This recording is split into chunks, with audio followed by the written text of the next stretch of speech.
शिक्षकांना आंदोलन करावंच लागू नये अशी स्थिती शासन निर्माण केली पाहिजे. आम्हाला आंदोलन करण्यात आणि विद्यार्थ्यांचं शैक्षणिक नुकसान करण्यात कोणताही आनंद नाही आहे. मुळात पेपर कोणताही असो, टीईटीचा असो की नीटचा असो, कोणताच पेपर फुटायला नको. जे लोक हे काम करतात त्यांना त्यावेळेसच त्याला कठोर शिक्षा झाली पाहिजे. सरकारच्या उद्देशावर कुठेही शंका नाही आहे, परंतु कुठं तरी काहीतरी चुकत आहे म्हणून पेपर फुटतो. जे मंजूर होते ते अनुदान मिळत नाही, इलेक्ट्रिकचे पैसे भरायलाही बिल भरायलाही पैसे नाही आहे. शिक्षक भ्रष्टाचार करणार कुठून? नमस्कार, मी संकेत आणि आपण पाहत आहात मुंबई आउटलुक.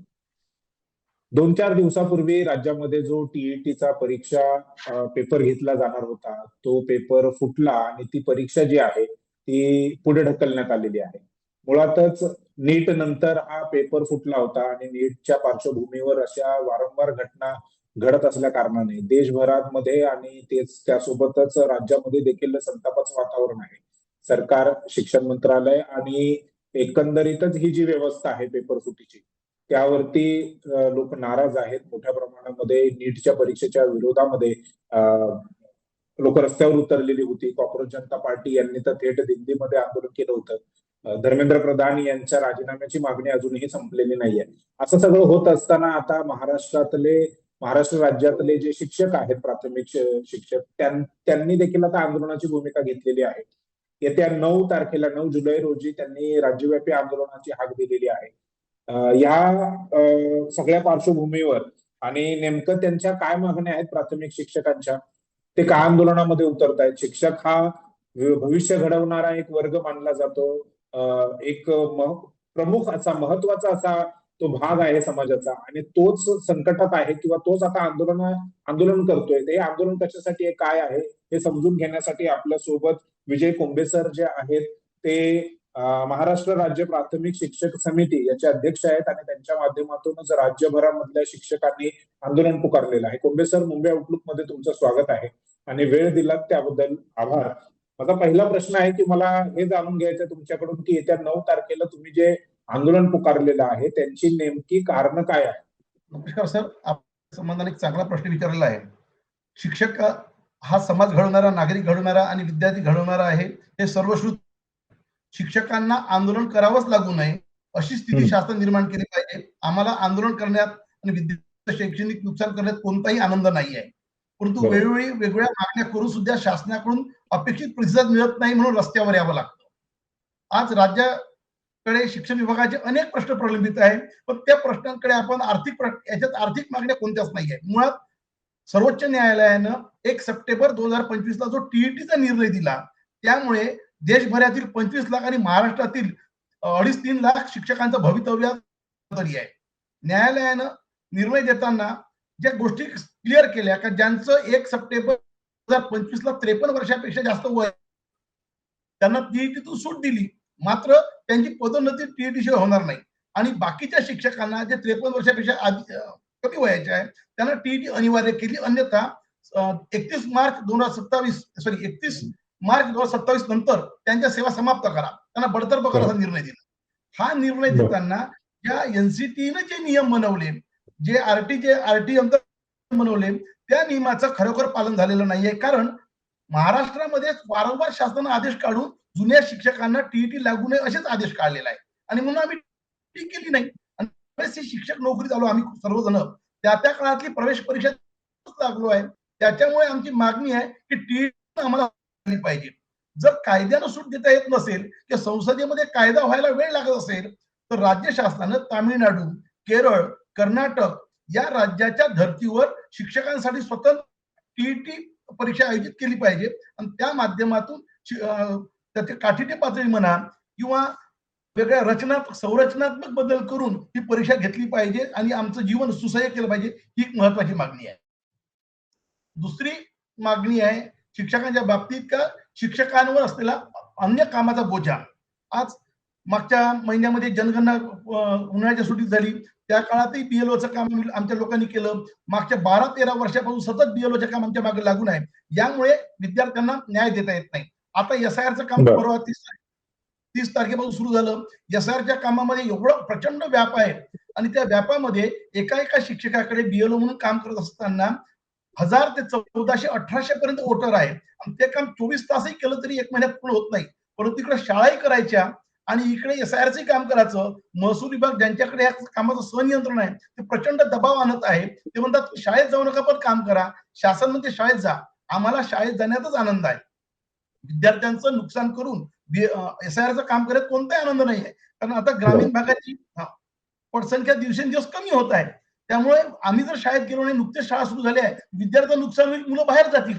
आम्हाला काळजी आहे आणि आम्ही जर शाळेत अनधिकृतपणे प्रशासन सांगतं त्याप्रमाणे शाळेच्या नावाखाली शाळेत गेलो, मुलं वाऱ्यावर सोडून दिली आणि गावात जर SIRच्या कामासाठी गेलो तर मुलांचं शैक्षणिक नुकसान होईल, पण मुलांची सुरक्षितता काय आणि याच्यावरही शासन पुढे विचार करत नाही. हा एक आमच्या आंदोलनाचा भाग आहे. आणि तिसरा अत्यंत महत्वाचा पार्ट पुन्हा एक आमची मागणी आहे की BLO झालं, म्हणजे BLOचं काम आमच्याकडे दिलं जातं SIRच्या म्हणून, TET झालं आणि पदोन्नती आणि संच मान्यता. आज महाराष्ट्र शासनानं RTच्या नियमाचं उल्लंघन करून 15 मार्च 2024 ला जो निर्णय घेतला त्याप्रमाणे आता 6वी 7वीची पटसंख्या 20 किंवा 20 पेक्षा कमी असेल तर एकच शिक्षक म्हणजे विद्यार्थ्यांना दोन तीन वर्गाला एक शिक्षक सर्व विषय कसा शिकवू शकतो किंवा 3 वर्गाला एक शिक्षक 150 पर्यंत मुख्याध्यापक सुद्धा नाही.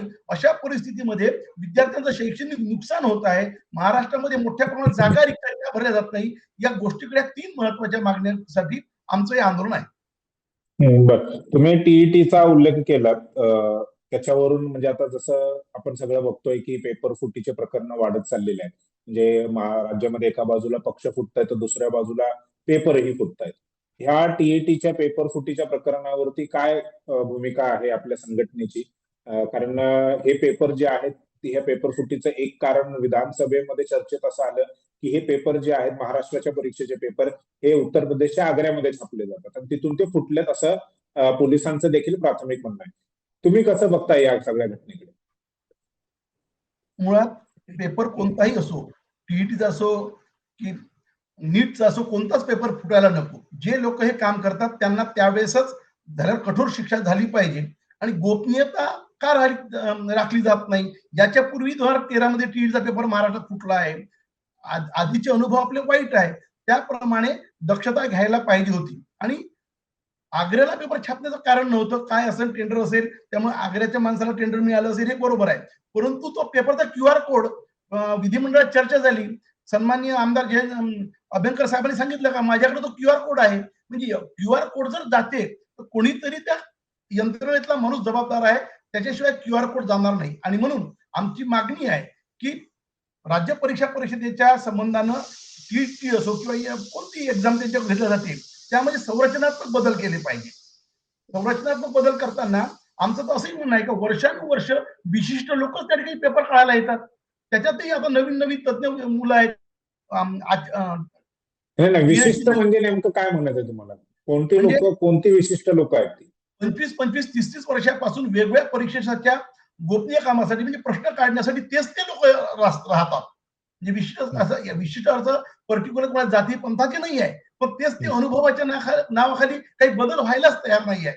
तर याही लोकांवर आमचा आक्षेप आहे का ह्या A to Z संपूर्ण संरचना बदलली पाहिजे. वारंवार जर पेपर फुटत असतील तर त्या ठिकाणी काहीतरी कठोर निर्णय घेतले पाहिजे. आणि संपूर्ण सरकारच्या उद्देशावर कुठेही शंका नाही आहे, परंतु कुठंतरी काहीतरी चुकत आहे म्हणून पेपर फुटतो. राज्यामध्ये तर एवढ्या मोठ्या प्रमाणात आपला प्रगत महाराष्ट्र आहे, शिक्षणाच्या बाबतीत आपण फार मोठी या काळात प्रगती केली आहे. अशा स्थितीमध्ये हे पेपर फुटणं कोणासाठी भूषणावं नाहीये. बरोबर. एका बाजूला नीटचा पेपर फुटलेला आहे, तर नीटच्या विरोधामध्ये, या पेपर फुटीच्या विरोधामध्ये ज्यांनी आंदोलन केलं त्यांचं असं देखील म्हणणं आहे की नीट या परीक्षेची गरजच नाही. मुळात अभ्यासक्रमच राष्ट्रीय स्तरावरती सारखा असं नसल्यामुळे, कारण CBSEचा अभ्यासक्रम वेगळा आहे, स्टेट बोर्डाचा अभ्यासक्रम वेगळा आहे, त्यामुळे मग स्टेट बोर्डाच्या विद्यार्थ्याला नीटची परीक्षा देण्यासाठी त्या सगळ्या गोष्टी जड जातात. मग 2-3 वर्ष त्यामध्ये वाया जातात. त्यामुळे नीटची परीक्षाच होऊ नये, ती रद्दबातल करावी, ती घटनाबाह्य असं देखील काही लोकांचं म्हणणं आहे. TETच्या परीक्षेबाबत तुमचं काय म्हणणं? TETची परीक्षा नको. जर TET मध्ये आपण ज्या पद्धतीने TET आज आली आहे, TET ही RT प्रमाणे सुधारणा होऊन नवीन लोकांसाठी प्रवेशाची परीक्षा आहे. आज जे सेवेत आहे, ज्यांचे 15, 20, 30 वर्ष नोकरी झाले आहेत, त्यांनी त्या काळातली सेवा प्रवेश परीक्षा देऊनच लागली आहे. तर त्यांच्यासाठी TETची काय गरज? आणि शिक्षकांचं ज्ञान अद्ययावत असलं पाहिजे, आजचं ज्ञान त्यांना पूर्ण माहित पाहिजे, याबद्दल शंका नाही. शिक्षक पण त्याच्यासाठी अनेक पर्याय आहे. संरचनात्मक बदलाची जेव्हा आम्ही गोष्ट करतो त्यावेळी केवळ इतक्या मोठ्या व्हास्ट अभ्यासक्रमावर 1.5 तासात 2.5 तासात त्याची परीक्षा घेणे संयुक्तिक नाही आहे. वयाप्रमाणे स्मरणशक्ती कमी झाली आहे, वेळ कमी लागतो, अशा अनेक गोष्टी आहेत. त्याच्यापेक्षा संरचनात्मक बदल करताना जे आम्ही 1 ते 8वीच्या शिक्षकांना जी परीक्षा आहे, तर जे शिक्षक 1 ते 8वीला आहे त्या शिक्षकांसाठी त्यांचे ओरिएंटेड प्रोग्राम घेतले पाहिजे, त्याच्यावर गुण आधारित असले पाहिजे. जे शैक्षणिक उपक्रम राबविले आहेत, वेगवेगळ्या विद्यार्थी शैक्षणिक प्रयोगशाळेत केले आहेत, त्याच्यावर आधारित प्रोजेक्ट तयार करून प्रकल्पाच्या माध्यमातून, उपक्रमाच्या माध्यमातून आमचं मूल्यमापन पाहिजे. आणि जे पाठ्यक्रम, जो अभ्यासक्रम आम्ही मुलांना शिकवतो, जे आम्ही 2020 शैक्षणिक धोरणाप्रमाणे पुढे चाललो आहे, त्याला धरून त्या आधारित जर पाठ्यक्रम असला तर कोणती अडचण नाही आहे. परंतु जर 3.5-3% निकाल लागत आहे आणि माहिती अशी मिळते गोपनीय आधारे, तर अत्यंत कमी निकाल लागला पाहिजे. जर आता युपीनं दुरुस्ती केली, कर्नाटकनं दुरुस्ती केली तर 95% निकाल लागला, तर महाराष्ट्रामध्ये एवढा अट्टाग्रह का की कठीण पेपर काढून आयएस पेक्षा. आणि ही परीक्षा जर शिक्षकालाच लागू आहे, एकमेव संवर्ग आहे राज्यात किंवा देशात शिक्षक, पण इतर संवर्गाचं काय, त्यांच्यासाठी कोणत्या परीक्षा होतात? त्यांना आम्ही आज जात्यात आहोत म्हणून ते जात्यात गेले पाहिजे हा भाग, पण आम्ही म्हणतो का याचा सर्व विचार व्हायला पाहिजे आणि लोकांना सुविधा झाला पाहिजे. त्यांचे तुम्ही ओरिएंटेशन प्रोग्राम घ्या, ट्रेनिंग घ्या, प्रशिक्षण घ्या, त्या माध्यमातून अपडेट. केवळ भूकंपट्टीवर आधारित, स्मरणशक्तीवर आधारित ही परीक्षा होऊ नये. बर. दुसरा तुमचा विषय आहे की तुम्हाला वेगवेगळ्या कामांमध्ये, सरकारी कामांमध्ये, मग जनगणना असेल, निवडणुकीचे काही कामं असतील किंवा अन्य काही कामं आहेत, मग खिचडी बनवण्यासाठी असेल, मिड डे मीलचं, त्या कामामध्ये तुम्हाला लावलं जातं. हा एक तुमचा आंदोलनातला मुख्य मुद्दा आहे. प्रशांत बंब यांचं नाव तुम्ही ऐकलं असेल, आमदार आहेत आणि ते सातत्याने प्राथमिक शिक्षकांच्या संदर्भामध्ये असं वक्तव्य करतात किंवा सांगतात, बोलतात, प्रचार करतात की प्राथमिक शिक्षक जे आहेत, जे निवासी आहेत, तर ते त्या ठिकाणी राहत नाहीत, त्यामुळे मग ते शाळेत जात नाहीत, मुलांना शिकवत नाहीत. बरेच त्यांचे आक्षेप शिक्षकांबद्दल आणि विशेष करून प्राथमिक शिक्षकांबद्दल आहेत. काय उत्तर आहे तुमचं त्यांना? सन्माननीय आमदार महोदयांच्या आक्षेप गैरवाजवी आहे. गावात राहून एखादा कर्मचारी शिकवतोच असं म्हणणे म्हणजे धाडसाचं होईल. एखादा माणूस एवढ्या मोठ्या प्रमाणात जर कारभार करत आहे, शासनाने निर्णय घ्यायला पाहिजे. आमची हरकत नाही आहे, आमची मागणी, आम्ही मुख्यालयाला तयार आहोत. परंतु बदलत्या त्यांनी असं पण काळाप्रमाणे म्हटलंय की भ्रष्टाचार पण करतात शिक्षक म्हणून. तुमच्यावर भ्रष्टाचाराचे देखील आरोप आहेत. हो तर बिलकुल, मी मुख्यालयाबद्दल पण 1 मिनिटात बोलतो आणि मग भ्रष्टाचाराबद्दल बोलतो. शिक्षणाचा भ्रष्टाचार काय मुख्यालयाच्या बाबतीत एक आहे, आम्हाला शासनानं प्रत्येकामध्ये आम्हाला निवासस्थान बांधून द्यावे. आम्ही उद्यापासूनच राहायला तयार आहोत. बर. म्हणजे निवासाची कुठलीही व्यवस्था नाहीये निवासी शिक्षकांसाठी? निवासाची व्यवस्था नाही आहे, हट्टाग्रहच काम. आणि शिक्षक वेळेपूर्वी शाळेत येऊन पूर्ण वेळ अध्यापन करतो की नाही आणि अध्यापन करायला शासन त्याला वेळ देते की नाही हे पाहून आमच्याबद्दल बोलावं. जर काही लोक, 1-2% लोक जर अध्यापन करत नसतील, एवढी मोठी यंत्रणा आहे, 68 केंद्र प्रमुख आहेत, हजारो विस्तार अधिकारी आहेत, बीओ आहेत, एवढी मोठी प्रशासकीय यंत्रणा कशासाठी बनवली आहे? जर विजय कोंबे नसेल तर विजय कोंबेला जा विचारता येतो ना, त्याच्यासाठी अनेक आयुध आहे. परंतु अमंग लोकप्रियतेसाठी आमची बदनामी करणं याचं आम्ही समर्थन करू शकत नाही. त्यांचा मुद्दा बरोबर आहे, गुरुजींनी मुख्यालयी राहिलं पाहिजे, नियमित तरतूद आहे. पण अनेक विभाग आहे का त्यांनी मुख्यालयी राहिलं पाहिजे, ते तरी राहतात. पण ते राहतात नाही म्हणून शिक्षकांनी राहायला नाही पाहिजे, हाही भाग योग्य नाही आहे. शिक्षकांनी जर मुख्यालयी राहिले पाहिजे, नियमात जर तरतूद आहे तर सरकारनं तातडीनं विशेष मोहीम हाती घेऊन निवासस्थानं बांधून द्यावे. आम्ही उद्यापासूनच मुख्यालयी राहायला तयार आहे. राहिला तुमचा दुसरा प्रश्न भ्रष्टाचाराबद्दल. शिक्षक, प्राथमिक शिक्षक, जिल्हा परिषदेचा, नगरपालिकेचा कोणता भ्रष्टाचार करणार आहे? काय आमच्याकडे कोणतं अनुदान आहे? पैशाचे पैसे सुद्धा येत नाही. आम्ही गणवेश घेतो आणि पैसे वेंडरच्या, दुकानदाराच्या नावावर आपोआप जमा होतात. आमच्या हातात पैसा येत नाही, फक्त कागदावर दिसते या शाळेमध्ये एवढे पैसे मंजूर झाले म्हणून. शालेय पोषण आहारामध्ये दैनंदिन उपस्थितीच्या प्रमाणातच मुलांना तांदूळ वगैरे येतो. फक्त शिजवण्यासाठी, इंधनासाठी पैसे मिळतात. 1 सिलेंडर देते, त्याचे रेट किती वाढले आहे, पण आम्हाला तेवढे पैसे मिळत नाही. गुरुजी, खूपच झालं जर भ्रष्टाचार जर म्हणत असेल तर आम्हाला 2च गोष्टी आमच्याजवळ आहे. कदाचित हे म्हणतात त्याप्रमाणे वेळ, वाया जाणारा वेळ हा भ्रष्टाचाराच्या व्याख्येत बोलत असेल तर तो आमच्याकडून होऊ शकतो प्रमाद. आणि दुसरं आहे खडू झिजवणे. याच्यापेक्षा भ्रष्टाचार आमच्याकडे दुसरा नाही आहे. हे त्यांची अंधश्रद्धा आहे. भ्रष्टाचार, जिल्हा परिषदचा प्राथमिक शिक्षक भ्रष्टाचार ही केवळ अंधश्रद्धा आहे, हे बदनामीच आहे. त्यांनी सिद्ध करावं भ्रष्टाचार कोणता केला आहे. शाळेमध्ये अनुदानच नाही आहे, जे मंजूर होते ते अनुदान मिळत नाही, इलेक्ट्रिकचे पैसे भरायलाही बिल भरायलाही पैसे नाही आहे. शिक्षक भ्रष्टाचार करणार कुठून. आणि समग्र शिक्षा अभियान अंतर्गत आज अशी स्थिती निर्माण झाली आहे, शेवटपर्यंत ग्रँड येत नाही. 31 मार्चला ग्रँड येते आणि रात्री 11:59 ग्रँड होते आणि 12 वाजता परत जाते. आमचेच पैसे आम्हाला मिळत नाही आहे, आम्ही भ्रष्टाचार काय करणार. आणि ते पैसे आम्हाला सुद्धा करता येत नाही, परस्पर वेंडरच्या खात्यावर जमा होतात. त्यामुळे भ्रष्टाचाराच्या असत्य आहे.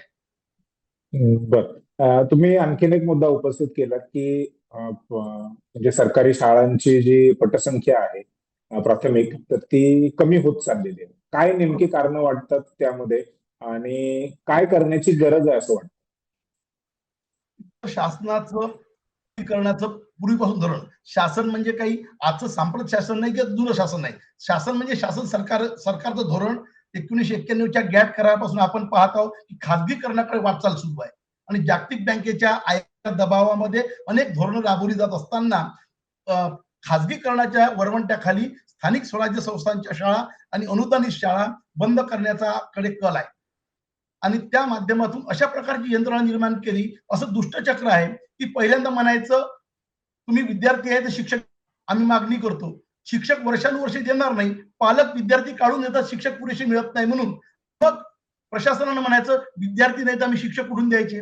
म्हणजे ज्यावेळेस विद्यार्थी होते तर शासनानं शिक्षक उपलब्ध करून दिले नाही. आणि ज्यावेळेस आता आम्ही शिक्षक देण्याची त्याची तयारी आहे, कारण तयार आहे त्यांच्याजवळ, विद्यार्थी नाही तर शिक्षक कसे द्यावं. आता मागच्या काही वर्षामध्ये जवळपास सरकारी शाळेची पटसंख्या 71% आता फक्त 49% आली, असे नीती आयोगाचा अहवाल आलेला आहे. ही पटसंख्या कमी होण्याचं एकच कारण आहे का. ग्रॅज्युअली जर विचार केला तर संख्यात्मक दृष्ट्या सोडून द्या, पण ग्रॅज्युअली गुणात्मक जर विचार केला तर ग्रामीण भागामध्ये, शहरी भागामध्ये जनन दर कमी झाला, हा एक भाग आहे. नंबर 2, गावामध्ये ज्या सोयी सुविधा आवश्यक आहे काळाप्रमाणे त्या मिळाल्यामुळे किंवा नोकरीसाठी, रोजगारासाठी ग्रामीण भागातला पालक स्थलांतरित होऊन शहरात गेलेला आहे. शहरामध्ये जातो. नंबर 2, मागचं काही वर्ष जर पाहिलं बेरोजगारीमुळे 30-30, 35, 40 वर्षाच्या मुलांचे लग्नच, हा एक भाग लक्षात घेतला पाहिजे. आणि दुसरा एक महत्वाचा भाग त्यातला त्यात आहे की ज्या सोयी सुविधा पाहिजे शाळेमध्ये, मी मगाच सांगितलं 20% एकच गुरुजी सर्व विषय शिकवणार, 3ही भाषा शिकवणार, गणित शिकवणार, विज्ञान शिकवणार, परिसराभ्यास शिकवणार, तर त्याला दर्जेदार शिक्षण मिळू शकत नाही असं पालकांचा समज झाला आहे. आणि म्हणून पालक आपल्या मुलगा असलेली काढून देत आहे. माझ्या वर्धा जिल्ह्यामध्ये एक फक्त शेवटचं 10 सेकंद उदाहरण देतो. 3 वर्ष 6वी 7वीची पटसंख्या 32 होती, परंतु विज्ञान विषयाचा शिक्षक मिळाला नाही. शिक्षकांनी पालकांना विनंती करून थांबवलं का यंदा शिक्षक मिळेल, थांबा.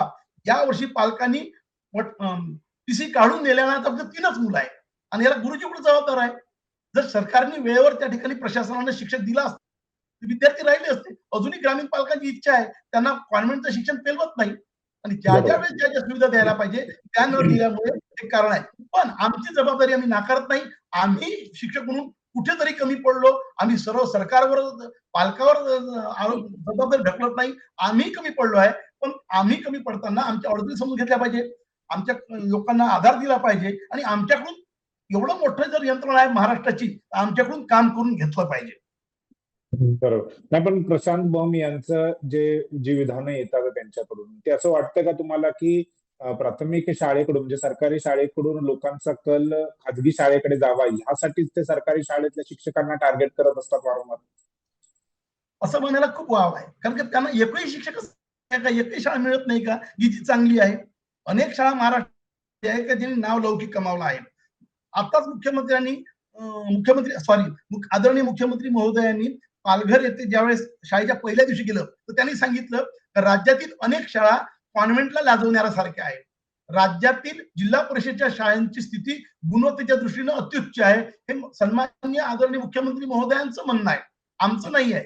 आणि तुम्ही दुसरा भाग पाहिला असेल, शिष्यवृत्ती परीक्षेचा निकाल पहा, नवोदयचा निकाल पहा, कोणत्याही खासगी शाळेपेक्षा, कॉन्व्हेंटपेक्षा जिल्हा परिषद, नगरपालिका, महानगरपालिकेचा निकाल फार चांगला आहे.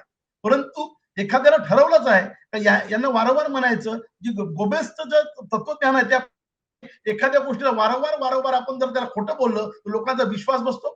त्या पद्धतीने काही लोक बोलतात, त्याच्यावर अधिक प्रतिक्रिया व्यक्त करण्याची मला आवश्यकता वाटत नाही. बर. 9 तारखेला आपलं आंदोलन आहे. कशा पद्धतीचे आंदोलन असणार आहे? संपूर्ण महाराष्ट्रामध्ये आहे की काही भाग वगळलेत? कसा प्रतिसाद मिळतो या सगळ्या तुमच्या या हाकेला? 9 तारखेला आंदोलनाचा निर्णय आम्ही घेतला आहे. महाराष्ट्र राज्य प्राथमिक शिक्षक समिती त्यातली एक संघटना आहे. परंतु महाराष्ट्र मध्यवर्ती शिक्षक संघटना, ज्याच्यामध्ये अनेक संघटना आहेत. महाराष्ट्र राज्य शिक्षक समन्वय समिती, माध्यमिकच्या संघटना आहेत, कोल्हापूरचं शैक्षणिक व्यासपीठ आहे, शिक्षक भारती आहे, शिक्षक सेना आहे, पदवीधर शिक्षक परिषद आहे, विदर्भ माध्यमिक शिक्षक संघ आहे. आम्ही सर्वांना सोबत घेऊन चालत आहे.